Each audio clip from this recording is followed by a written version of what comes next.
go everybody, welcome aboard. My name is Matt, I'll be your captain and storyteller for today. For your safety, I'm going to ask all you guys to remain seated with your hands on, feet and legs inside the boat, and supervise your children. To start things off, who we have in front of us is Monstro, the whale. Monstro is known for swallowing up Pinocchio, but over the years he's gotten really nice, as you can tell, because he's smiling at us right now. He's actually so nice that he'll be bringing us into a place called Storybook Land.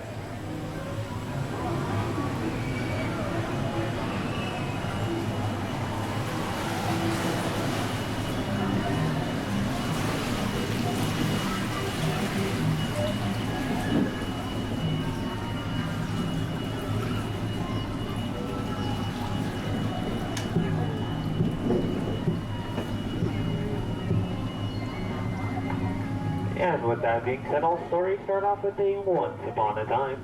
Our once upon a time story will start off with the big bad wolf and the three little pigs. To our left side is the cave of the big bad wolf. Just across the way are the houses of the three little pigs. First house made of straw, second one of sticks, and the last one made out of wolf-proof bricks. Coming up on our left side will be a small, quaint little English village home to the one and only Alice.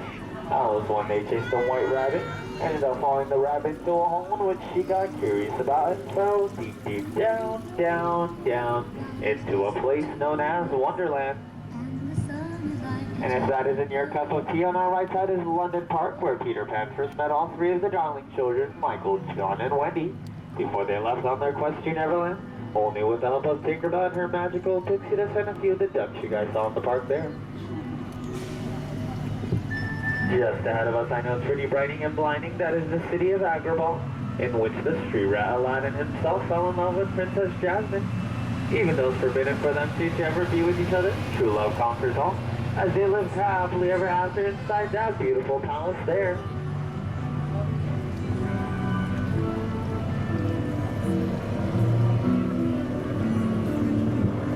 And what we're about to be going through right now are the twinkling arches of love in which Aladdin and Jasmine both flew over, sideways, and under on a magic carpet ride into a whole new world, everyone.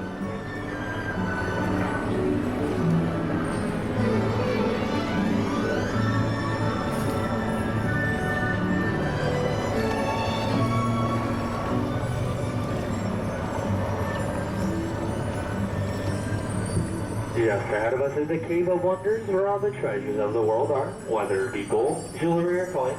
Remember, as if you can find the magical genie lamp in there, you can grant yourself 3 wishes of your choice, but just be careful for what you wish for.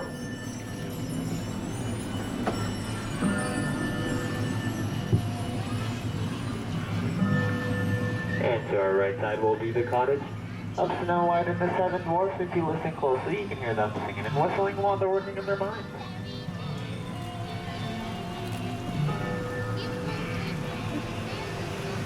Just across the way from that is the Blue Chateau where Cinderella once lived in.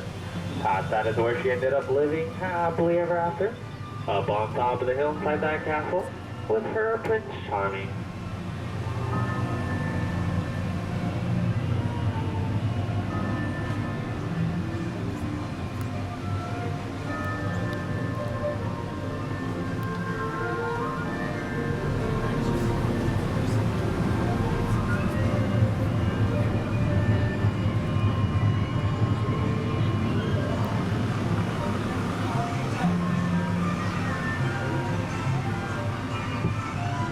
And to our left side over here, some of you guys might be thinking this was a random looking garden. It's actually inspired by the 1933 silly symphony cartoon called Lullaby Land. Fun fact, this was actually one of the first attractions here at Disneyland, so we did keep it to its original from its debut in the 1955. So yes, that means some of the plants and trees that you guys are seeing right now are actually going to be 64 years old, as well as the park.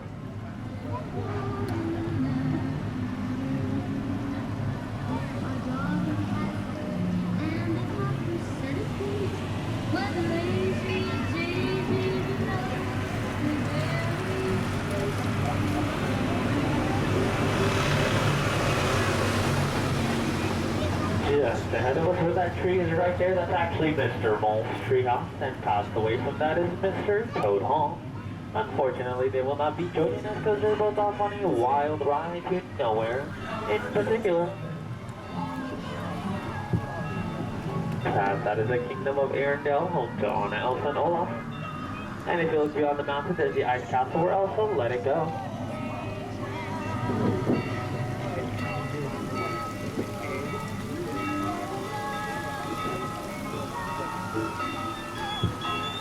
Just ahead of us is the Alpine Village in which Pinocchio came to be a real-life boy in this real-life world. And if you do hear a Yoo-hoo sound, water and Oaken's trading post will be on our left side, but if not, maybe next time you'll learn.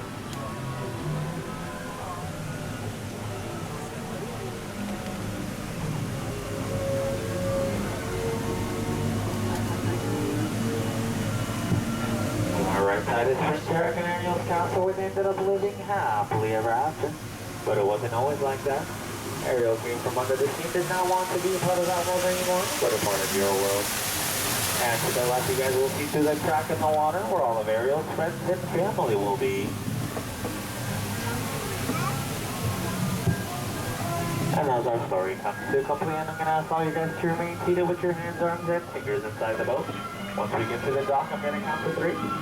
We'll get up at the same time to keep the boat level to make sure that none of you guys fall under the sea.